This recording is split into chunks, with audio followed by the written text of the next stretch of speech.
a NASA scientist at NASA's Goddard Space Flight Center. I'm a field geologist, so I go out to sites on Earth that look like other planets. So impact craters and volcanoes on Earth that look like impact craters on the Moon and Mars. And I do that to study planetary processes, but also to develop tools for astronauts to use, procedures and operational concepts for astronauts to use on the Moon and Mars. We also do a bit of training with the astronauts as well to teach them what to expect.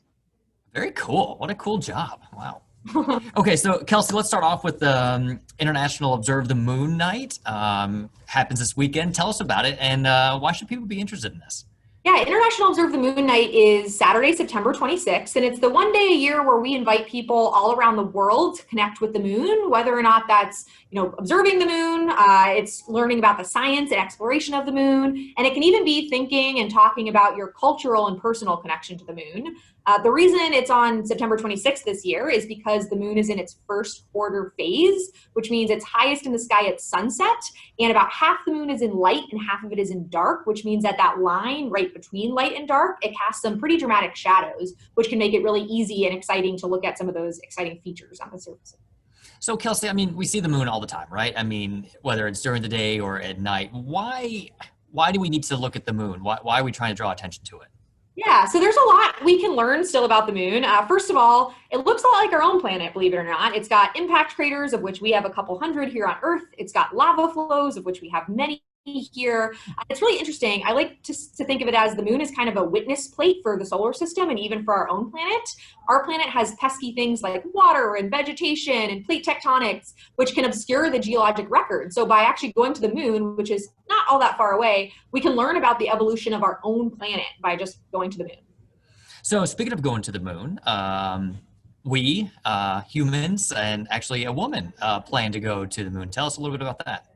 So, of course, we've been to the moon before. We've had 6 missions to the lunar surface with the Apollo program. And while we're still learning a lot from the samples that they brought back from Apollo, we're going back. We've only visited a very tiny part of the lunar surface, and we have a lot left to learn and new and diverse terrain types to visit. So with the Artemis program, we'll put the first woman and the next man on the lunar surface. They'll investigate things like volatiles or water ice trapped near the poles of the moon, which tell us something about the record of the solar system, but also can be a resource for human exploration. It can help us establish a long-term sustained presence on the lunar surface, which is actually a critical step on our journey to sending astronauts to Mars.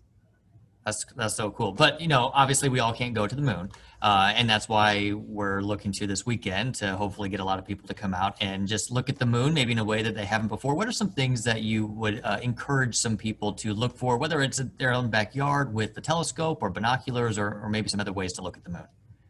You can use telescopes, binoculars. You can even see a lot with just the naked eye. We do have resources to help you. So if you go to moon.nasa.gov/observe, we have moon maps. You can identify the big volcanic flows, the impact craters, even the Apollo landing sites. And actually a really cool thing we're doing this year to enable people all around the world to participate is on Saturday, the 26th, we have 6 hours of content on NASA TV and social media platforms. So from 5:30 to 11:30 p.m. Eastern, you can see NASA scientists from all across the country, even artists who are working with the moon. You can ask scientists questions real time using the hashtag #AskNASA. And so it's really, we want to open the door this year for as many people to participate as possible. In this time when we're all kind of physically separated, this is really something that can bring us together. And we're excited to provide resources for that.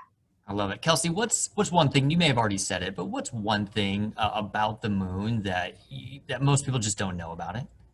I think one of my favorite moon fun facts that we've learned in the last 10 years is that the coldest place in the solar system is actually not on one of the outer planets. It's not on Pluto. It's on the moon. It's actually on the north pole of the moon. So the Lunar Reconnaissance Orbiter, which we've had orbiting the moon for the last 11 years, has showed us all sorts of new and interesting things. And that's just, I think, my favorite fun fact. That is fun. I didn't know that. That's very cool. Kelsey, anything else that you want to pass along to the people of Tampa Bay? No, I don't think so. I think I just, I'm really looking forward to engaging with all of you. I think, this has been a trying time being separated from a lot of our coworkers and friends and family. And I just think the moon is something that everybody, no matter where you are in the world, what language you speak, this is something that means something to almost everybody. And I really look forward to engaging with all of you on NASA's social media platforms. I think the more you learn about the moon, the more you want to know about it. Me too. Cool. Kelsey, thank you so much. I appreciate it. Thanks for having me. All right, take care.